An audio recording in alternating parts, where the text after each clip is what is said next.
Hey, hey, hey.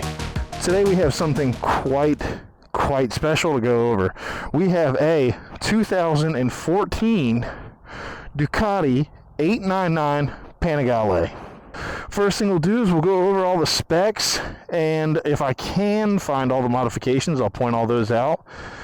And then we'll sit on it, see how it feels, take it for a little rip, and see how we like it. Please, come with me. Enjoy this Ducati. You know what I mean? Get some little Italian flavor up in here. So this is the smaller, cheaper, and easier version of the 1199. Some of the differences are, it has a dual-sided swing arm that is aluminum, where with the 1199, it's a single-sided swing arm. Obviously, it has a smaller motor. It doesn't have LED headlights. It also has different front forks than the 1199 Panigale. So the engine is an 898 cc. That's pretty funny because it's an 899. Why not just call it an 898? Anyway, Super Quadro Desmodromic L-twin. And it makes 150 horsepower. 148 horsepower to be exact. And it makes 73 foot-pounds. And 73 foot-pounds torque is quite spicy for a bike of this size. The Duck weighs 425 pounds wet and ready to ride, which isn't too shabby, if I do say so myself. One of the cool things about this engine is it has 15,000 mile Desmodromic service intervals, which is quite good, especially when you know how much that costs. Up at the front section here, we got 43 millimeter inverted front forks made by Showa. Front forks are fully adjustable as well. We have dual 320 millimeter rotors up front with Brembo 4-pot monoblock radial mounted calipers. So this thing should be able to stop pretty good. For the rear suspension, we have a fully adjustable unit made by Sachs. So the 1199, I believe, got Öhlins. And, you know, that's another reason why this one's a little cheaper. It has Showa front and Sachs rear, which isn't as good as Öhlins. Quite a bit better than a lot of other bikes, though. Up front, we have 120/70 R17s, and they are Diablo Rosso Corsas, and they should be quite sticky. So in the rear, we have a Brembo 2-pot caliper and a single 245 millimeter rotor. And the rear tire is a 180/60 R17, also a Pirelli Diablo Rosso Corsa. So this bike came in two colors in 2014. It came in red and it came in white. This bike is wrapped, and if you look closely, you can see it in some spots. Like, you can still see the red under here, and there's a little bit of red there and things like that. But, and I know this is going to be controversial, I like it much better black. Just you know, just not a red guy. Just don't like red bikes. Comment down below what color you would have liked this bike in. As you can see, you got a Brembo radial master cylinder here. And on the other side, you also have a Brembo radial master cylinder because it's got a hydraulic clutch, just like KTM. And I appreciate that. So Ducati claims this is a 4.5 gallon fuel tank, and they can claim you can get 38 miles to the gallon. I have heard that is a far cry from reality. I have heard all the way up to the point where you have to fill this up every 80 miles because the fuel economy is so bad. That sucks, but I mean, you're buying a freaking Ducati sport bike. Who cares about economy? Theoretically, you should be able to get 170 miles to the tank. So back in 2014, this bike had an MSRP of $14,995. In 2024 monies, you can expect to pay anywhere between $6,500 and $9,500 for one is what you should be able to get this for. This one is currently for sale, so let me know down in the comments if you wanna pick it up. As far as modifications go, the only modifications that I can really point out that I know of are the windscreen, the tank bag, and the wrap. As far as I know, nothing else has been done to this bike. But it is a beautiful bike.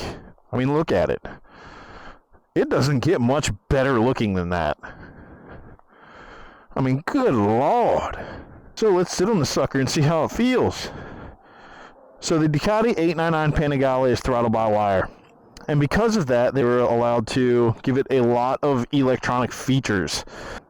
I mean, this was only a 2014. It has 3 modes of ABS, and it has 8 levels of traction control. 8. It also has electronic brake control, or EBC. And basically what that does is, if you're coming in really, really fast and you slam on the brakes, instead it will rev up the engine just a little bit to make sure you don't get any wheel hop or you don't just start sliding in the rear. And I think that's really cool. Last time I was at the track, I actually had somebody, their bike died on them because they hit the back brake real hard and it killed the bike. So if you look right here, you have race mode, sport mode, and wet mode. In race mode and sport mode, I'll start with race. In race mode, you get 150 horsepower and torque is unlimited. In sport mode, you get 150 horsepower, but torque is easier managed. And in wet mode, torque is also easier managed, but you only have 110 horsepower. So what I'm going to do is I'm going to leave it in sport, and I'm not going to mess with anything else. 899 Panigale also comes with DQS, which is Ducati quick shifter. So it has a quick shifter. It also has on the dash here DDA, Ducati data analysis. So it will keep track of your lap times and stuff like that, which is really cool. I do, however, think it's funny that like every single thing on here is like D something something for Ducati something something. Even with all of that technology and the modes and 8 levels of traction control and 3 levels of ABS, they didn't put cruise control on this bike. And from what I read, the reason for that is because the CEO of Ducati thinks that not a lot of people are interested in cruise control on motorcycles, which I'm going to go ahead and call that a fib, because I would love to have cruise control on a motorcycle. I've never had it on a bike before, but I bet it would be pretty cool. With a seat height of 32.5 inches, it's pretty manageable, probably for most people. As we all know, I am 6 foot tall and astonishing 255 pounds, and I have a 32-inch inseam. And sitting on this bike, I have a whole bunch of room. Room for days. So what do you say we start this thing up and see how it sounds?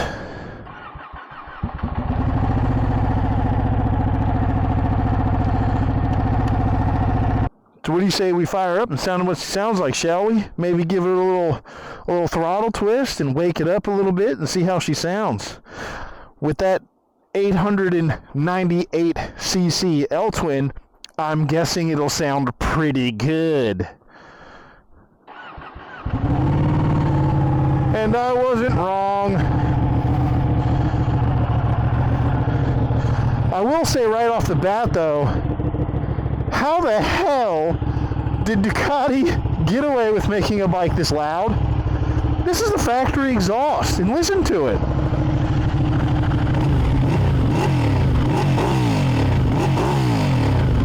God, that sounds good, but it is loud.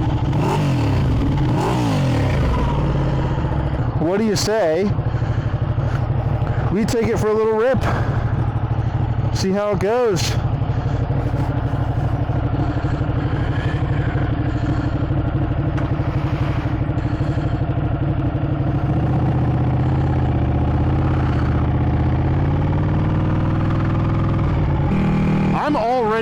comfortable. But, you know, that's what you get when you buy a Ducati street bike. Could I ride this forever? No. Could I ride it for a little while? Yeah, sure, why not? It does feel quite light. At 425.5 pounds, it is pretty light. With 73 torques and 148 horsepower, I'm guessing it'll be quite swift. Can we take a minute and listen to this motorcycle? I mean, good Lord. Ducati knew what they were doing. This thing sounds fantastic. God, I'm not going to want to give this one back. It is a Ducati though, so maybe I will want to give it back. The Desmo service kind of scares the shit out of me. That's not something I'm willing to do myself, and usually I do all my own work, and I don't want to pay somebody to do that. We are getting near our very own curvy section. Ooh. So we'll see how the Ducati likes these swooping curves I got near my hometown. So the woman that owns this bike, yes, a woman owns this bike, told me that she never takes it out of wet because it's a lot of bike for her, and I believe her. It's a lot of freaking bike for anybody. 148 horsepower. Hallelujah! Pay your respects. Ooh. Oh, that'd be cool. Let's see if we can get behind that Ferrari. Damn it. That would have been too perfect. Let's see. Woo! What? Damn. Oh yeah, that's a spicy meatball right there, bud. I do that every damn time. I leave a freaking turn signal on. Gotta get better about that. Oh my God, this thing sounds good. Holy shit.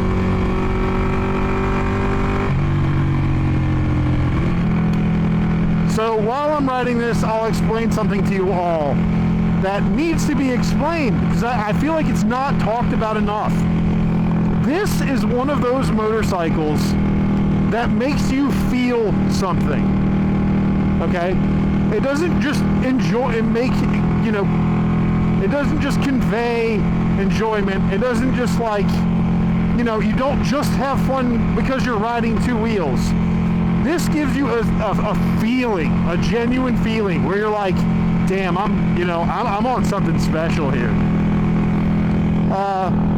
And, you know, I would have to say the only thing I can, relate that to is when I ride my KTM. I get on that bike and I'm like, this is something special.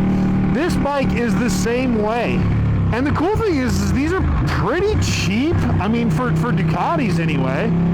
This bike definitely gives me that same feeling. And there's a lot to be said about that feeling when you get it on a motorcycle. Like, that feeling means a lot to me. Which is why I own that KTM that makes me feel that way. Because even to this day, I get on it and I think I'm on something special. Alright, one down. If we can just get this guy to buttermilk, we can go hang out with our Ferrari buddy. And we can go both be Italian together.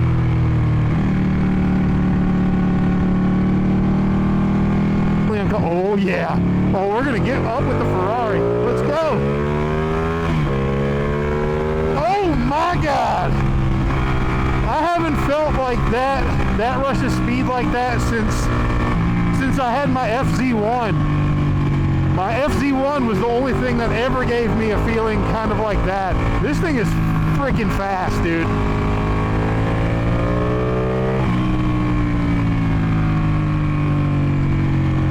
Oh, we caught up to the Ferrari. Let's go get biscottis together, bro. Let's go get some pizza and biscotti. That is one thing that drives me nuts about people who have really, really fast cars. They never drive them fast. Ever. Like 90% of the time you see a Corvette, he's going under the speed limit. Same with this guy. The speed limit's 45. He's not going even a lick over that. You know, which is good for, you know, the law and stuff, but, you know. Alright, so when we come around this turn, I'll stay in first and give it some beans until I think we're going too far over the speed limit, which I'm sure won't be long because this bike is fast.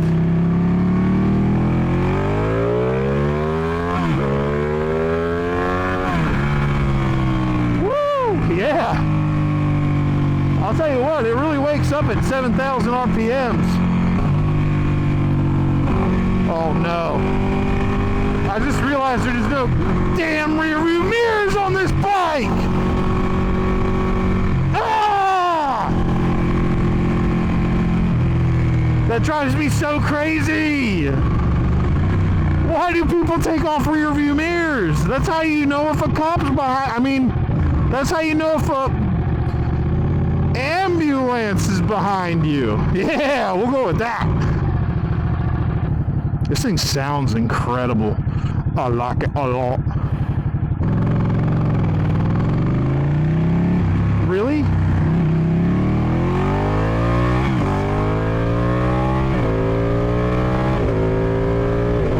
Oh, the quick shifter works very well. I gotta use that more. I'm not used to that.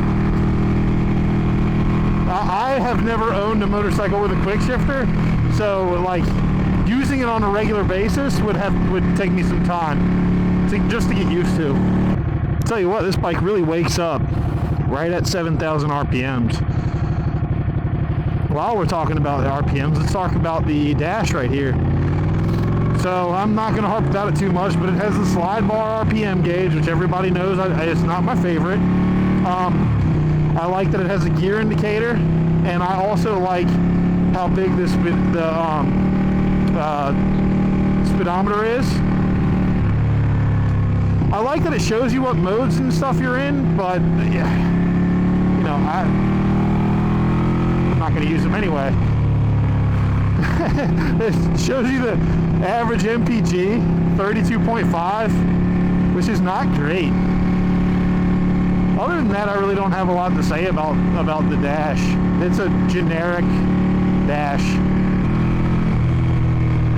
Alright, let's take a turn.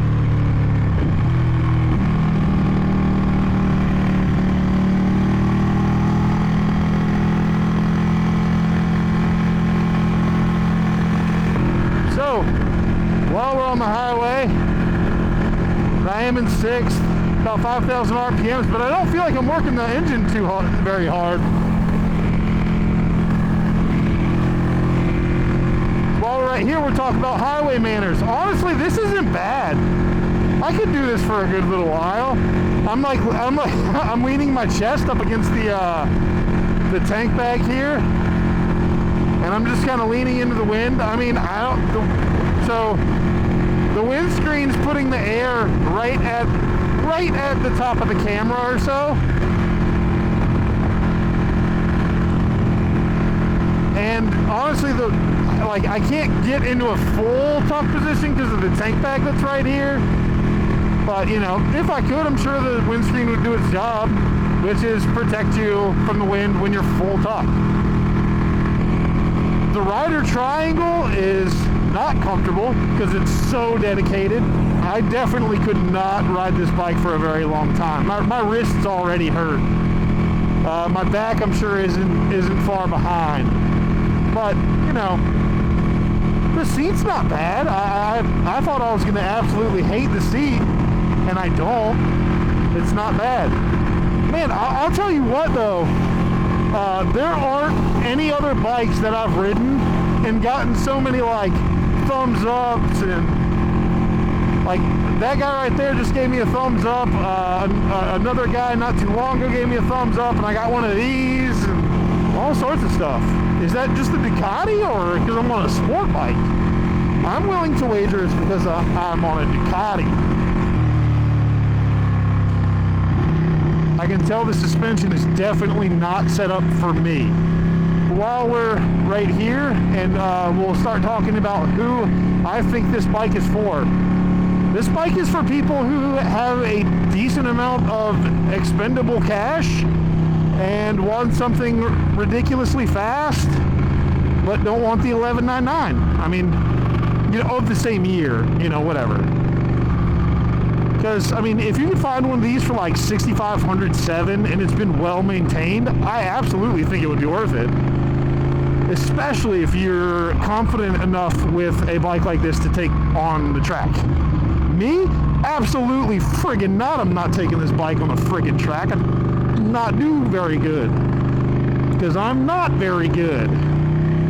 I would not recommend this for somebody who wanted to ride it like every day. Unless you're, you know, just into torture. If you like being tortured, sure. Ride this every day. Since we're here, let's get into our ranking system. So, as far as aesthetics are concerned, clearly this is a friggin' beautiful motorcycle. I'm going to have to give it an 8.5 for aesthetics. It is absolutely gorgeous. Practicality, not very good. I'm going to give it like a 4. And this is all my opinion, right? Like somebody who, you know, doesn't mind, you know, having their wrist hurts all the time or some shit, or is just a tough son of a bitch, you know, it might be a little more practical for them than it is for me, but for me it's a 4. Versatility, not very good. So this bike belongs on either the track or short jaunts around town. I definitely wouldn't use this on like a long road trip. Obviously, you're not going to want to go off-road with it. So, versatility, I'm going to also have to give it a 4. Fun factor. Yeah, it's fun. Yeah. So, I mean, 148 horsepower is spicy. So, fun factor, and the suspension's obviously good. Like, you can have a shit ton of fun with it. So for fun factor, I'm gonna have to give it a 7.5. And how about my overall score? So my overall score, you know, fun factor means a lot to me. Just that it factor, that special thing it's got. Just knowing that I'm on such a special bike, all that being considered, I'm gonna give it a 6. Like I would never own one just because it's so uncomfortable and unrealistic for me every day anyway. But it makes a shit ton of power and it's a whole lot of fun. And I am on something special, so for that I'm gonna give it a 6. Alright, let's see if we can get somebody not behind us for a second here, long enough to do a acceleration and braking test.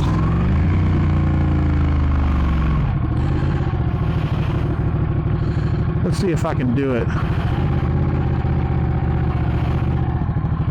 Oh, I think I can.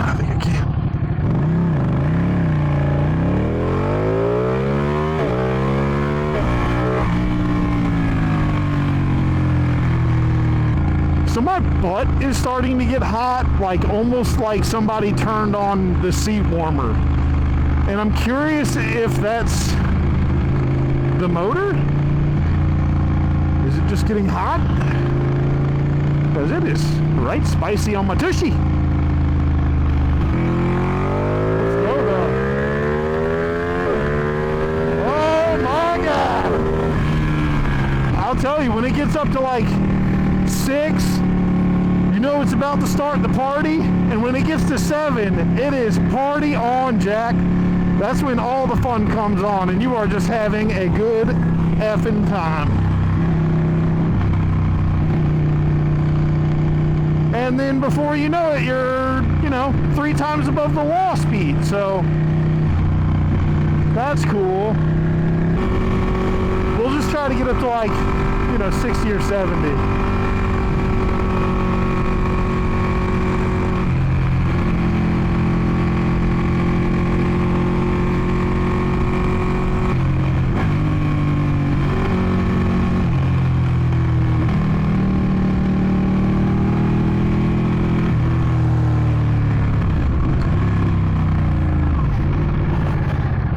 All right. 3, 2, 1. Woo! All right. Yeah, well, the acceleration and braking is good. It's very good. And back there, that was the first time it wheelied on me, which was fun. Definitely not for beginners, that is for sure. For the longest time, I wanted a Gen 1 Multistrada 1000 DS. You know the one I'm talking about, the really ugly one. For some reason, and all of my friends know it, I am just in love with ugly bikes and ugly cars. The uglier it is, the more I like it. And that had a dry clutch, and it was just so cool. Single-sided swing arm, everything. It was so awesome. And then I found out how much a Desmo service costs, and I was like, yeah, never mind. KTM it is. That was real smart. Look, I found somebody's 10. There's your 10 millimeter right there. Look, I just realized this bike's at 14,384 miles, which means in less than 1,000 miles, it's going to need its Desmo service. Ooh. With that, I will have to say goodbye to all 7 of you that watch. Thank you. Let me know down in the comments if you'd ride this bike. And let me know what bike you would like me to test. I know I mess shit up a lot, but hey, we're having a good time. Screw it, bruh. Peace. Bye.